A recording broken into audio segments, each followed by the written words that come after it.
¿Qué tal amigos? Bienvenidos un día más a mi canal. Hoy os traigo el caso de Miyuki Ishikawa, también conocida como el ángel del demonio o también conocida como la comadrona demoníaca. Y solo os voy a decir una cosa, y es que mataba absolutamente a todos y a todas las personas que pasaban por su camino. Y os preguntaréis, ¿quién pasaba por su camino? Blanco y en botella, comadrona, recién nacidos. Así que nuestra historia tendrá presente a tres personajes clave.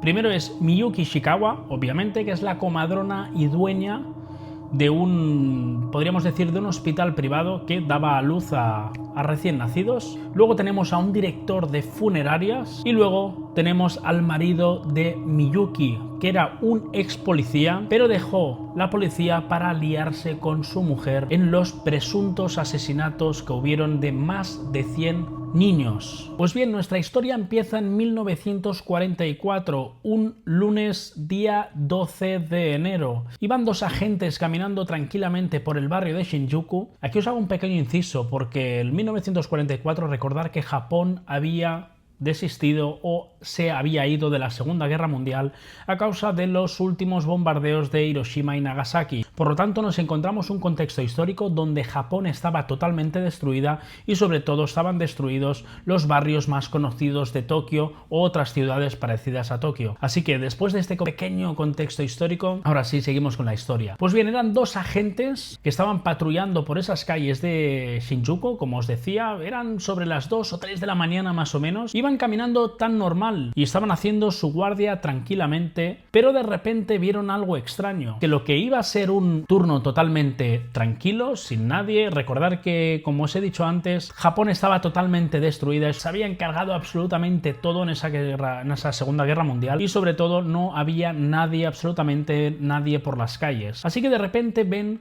a un hombre en bicicleta yendo un poco a velocidades rápidas, como que tenía prisa ese hombre, ¿no? Entonces los dos agentes decidieron pararlo. Pues paran a este hombre no por nada en concreto, sino porque la estampa no lucía muy bien, ¿no? Es decir, eran las 2 de la mañana, pleno invierno, estábamos en enero en Japón, no tenía por qué haber nadie por la calle, precisamente en Shinjuku, que había sido casi totalmente destruido ese barrio en la Segunda Guerra Mundial. Así que decidieron pararlo para preguntarle al hombre a dónde iba. Así que una vez lo paran, el hombre les dice que nada, que iba a entregar unas mandarinas a un familiar suyo que le había pedido que si podía llevarle mandarinas.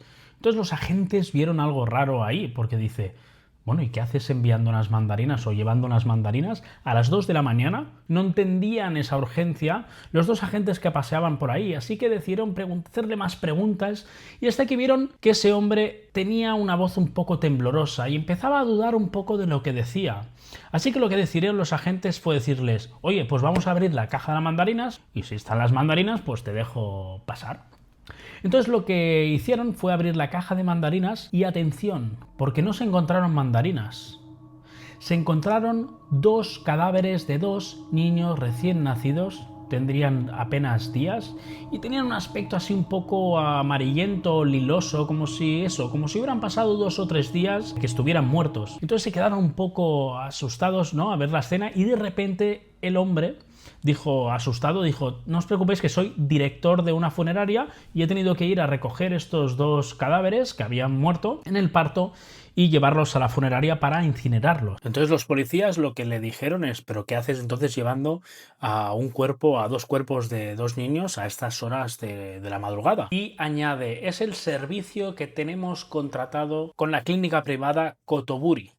Y de hecho, luego también añadió que era el quinto servicio que realizaban justo esa misma noche, porque así estaba acordado con la clínica que os digo, ¿no?, la clínica Kotoburi. Por lo tanto, ya no nos encontramos solo 1 o 2 cadáveres, sino que estamos hablando de 3 o 4 cadáveres más que están en la clínica, en la funeraria que os he comentado anteriormente del director Nagasaki. Por lo tanto, todos juntos fueron a esa clínica funeraria porque uno de los agentes quería analizar los certificados de defunción conforme todo estaba en regla. Y efectivamente, una vez llegaron a esa clínica, vieron que habían tres niños más o 3 recién nacidos más también muertos, y vieron los certificados de defunción que estaban firmados por una tal Miyuki Ishikawa, pero también vieron que las causas o la causa de la muerte de todos estos recién nacidos había siempre sido la misma, causa natural, y había sido firmado por el mismo médico y el mismo día. Y aquí, amigos, se podía haber acabado nuestra historia, pero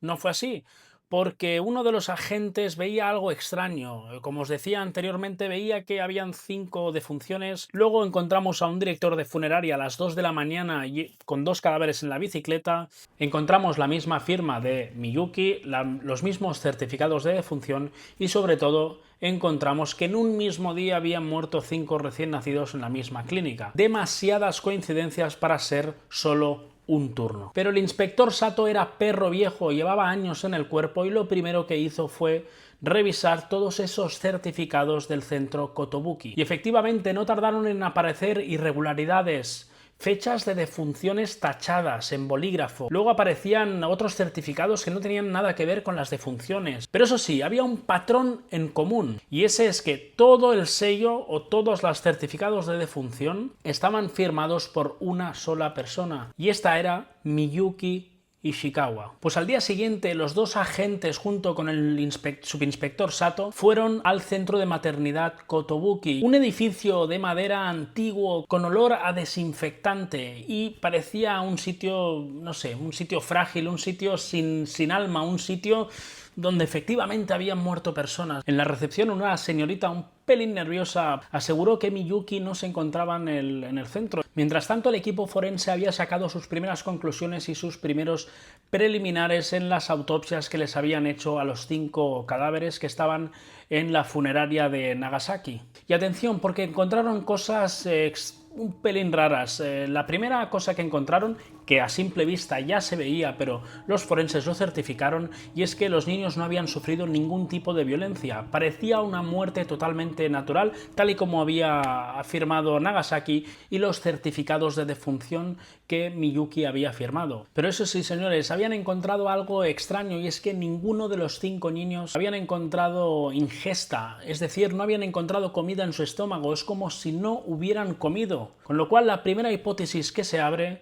es que los niños murieron de hambre, porque nadie les había dado absolutamente nada de comer. Esa fue la primera noche en que los agentes comprendieron que esto no era casual, no eran simplemente muertes naturales como se había afirmado o como Miyuki había afirmado. Bueno, se trataba de algo mucho más profundo, que podrían cometerse asesinatos o que eran unos crímenes deliberados. Así, sin más dilación, damos introducción a nuestra protagonista, nada más y nada menos que Miyuki Ishikawa.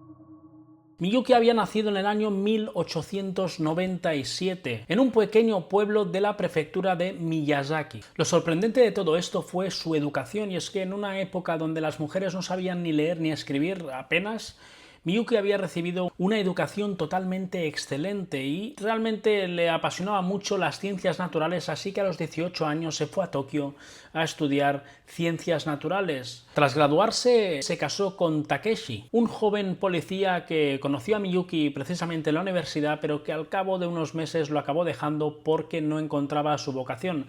Así que Takeshi lo que hizo fue hacer unas pruebas o una selección, como lo que llamaríamos aquí unas oposiciones, y la cual supongo que aceptaron, y entró en el cuerpo policial. Pues bien, Takeshi estuvo 8 años en el cuerpo policial, era un agente de servicio básicamente en un pequeño pueblo al lado de la ciudad de Tokio, hasta que después, pasados los 8 años, decidió dejar el cuerpo policial y empezó a ayudar a su esposa Miyuki en el negocio. Fue así como nació la clínica Tokobuki, una clínica privada especializada en partos y sobre todo en cuidados postnatales. Y sí, quedaros con la palabra postnatales porque luego hablaremos de ello. Pero recordar la época en la que estábamos, 1944, llegando a punto del 45, Segunda Guerra Mundial o acabando la Segunda Guerra Mundial, y nos encontramos a una Tokio totalmente destruida y devastada, y había hambre en las ciudades en general. La gente no comía por falta de dinero y por falta de alimentos. Miyuki, la persona que amaba totalmente su profesión, se dio cuenta de algo que nadie se había dado cuenta hasta ahora, y es que normalmente cuando una persona da luz, sobre todo una mujer, bueno, sobre todo no, en todos los casos es una mujer, se tendría que alegrar, ¿no? Porque ha dado el nacimiento a una vida nueva o ha dado el nacimiento a un hijo nuevo, pero en este caso era totalmente lo contrario.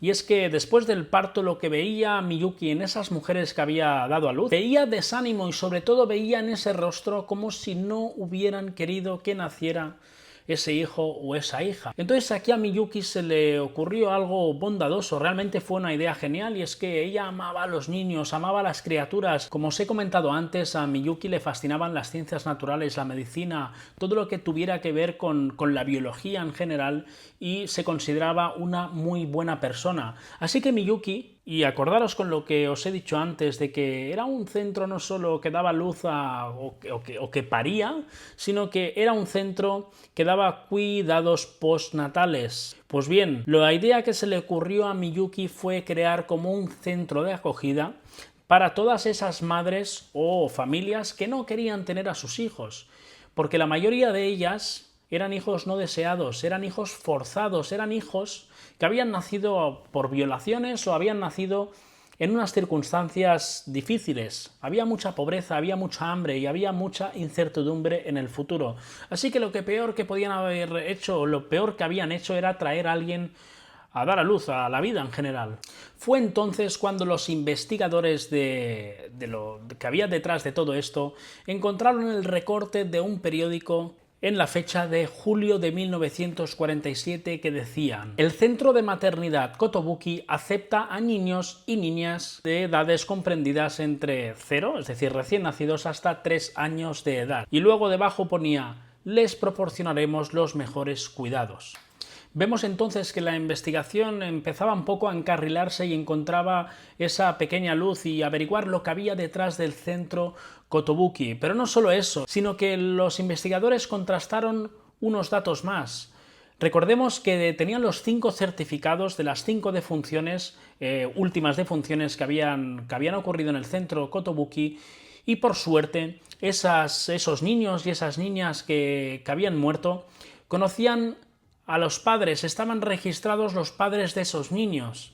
Pues bien, 3 días más tarde decidieron detener a Miyuki y a Takeshi por ser presuntos asesinos de 5 recién nacidos, de esos recién nacidos que la policía había encontrado en ese primer momento, porque los investigadores habían hablado con esas 5 familias de esos 5 recién nacidos y habían confirmado que les dejaron en manos de Miyuki para que Miyuki y su centro o su equipo cuidara de ellos, porque ellos no tenían absolutamente ningún recurso. Y qué casualidad que unas semanas más tarde están muertos esos niños. ¿Coincidencia? En la detención se relata que Miyuki no opuso ningún tipo de resistencia, a diferencia que su marido Takeshi, que sí que opuso un poco de resistencia y sobre todo estaba un poco agresivo, un poco...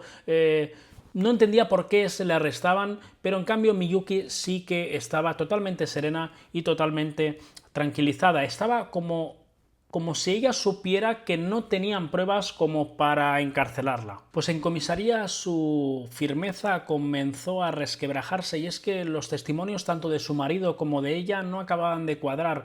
Pensar que la detención les pilló totalmente por sorpresa, es decir, no tenían nada preparado y ellos yo creo que pensarían que nunca los iban a acoger.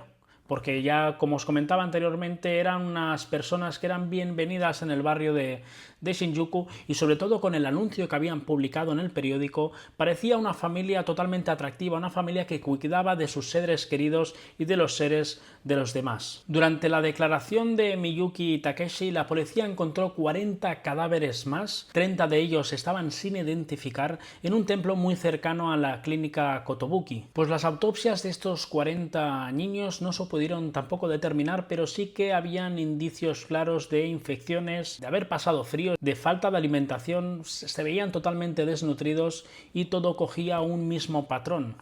Pues bien, lo más sorprendente de toda esta historia viene ahora, Y es que a Miyuki y a Takeshi le cayeron 8 y 4 años de condena, respectivamente, por todos esos homicidios que habían cometido. Recordar que solo se habían podido justificar 5 muertes, que fueron esos 5 recién nacidos que la policía encontró, o los agentes de policía encontraron en la funeraria de Nagasaki. Podemos entender, o puedo yo entender un poco el contexto histórico, desde que estamos hablando de hace unos 60, 70 o 80 años más o menos, pero me parece una sentencia totalmente ridícula. Estamos hablando de niños recién nacidos, es decir, que son frágiles, no tienen poder de decisión, no tienen poder de defenderse, no tienen absolutamente nada. Estás totalmente indefenso de alguien que te cuida, y esa persona que te cuida te deja tirada para que te mueras de hambre y te mueras. Pues me parece una sentencia totalmente ridícula. Son 2 años para uno y 4 para otro.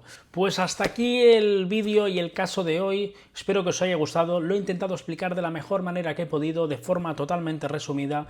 Y nada, este es mi primer vídeo, así que darle like, darle mucho amor, ponerme comentarios y nos vemos la próxima semana. ¡Hasta luego!